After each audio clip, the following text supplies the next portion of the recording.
তো আজকে সরস্বতী মাকে বিসর্জন করে দিলাম। তো বিসর্জন করে চলে আসলাম বাড়ি। তো স্নান টান করে প্যান্ট সুইটার টুইটার পরে বেরিয়ে পড়লাম। তো এখন চলে যাব খেতে আমাদের ক্লাবে। তো চলে এলাম এক দাদার বাড়িতে। তো দাদার আমি বাইকে করে চলে যাব ক্লাবে।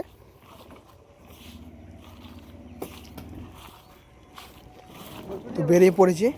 তো এটা আমাদের গ্রাম, ছোট্ট একটা গ্রাম। তো চলে আসলাম ক্লাবে। তো ক্লাবে তো কেউ নাই, সবাই চলে গেছে খেতে। তো আমরাও নিচের দিকে নেমে গেলাম খাওয়ার জন্য। তো ঢুকে বললাম রান্নাঘরে। তো রান্নাঘরে দেখেছি এদিকে রান্না হয়ে গেছে। তো পাঁপড় টাপড় ভাসছে। আমরা আসার আগে দেখি যে দাদারা খেয়ে নিয়েছে। তো আমরা বসে বললাম খেতে। তো দেখি যে ভাত চলে আসছে। তো দিয়ে দিল থালা ভর্তি করে ভাত। তো সবাইকে দিয়ে দিয়েছে ভাত থালা ভর্তি করে। তো দিয়ে দিল ডাল, এদিকে টক, পাঁপড়, ছেঁচড়া। তো এরপরে দিয়ে দিবে মাছ। তো সবাই দেখো খেতে বসে গেছে। তো আমরাও বসে পড়ছি খাওয়ার জন্য। তো এখন খেয়ে নিব।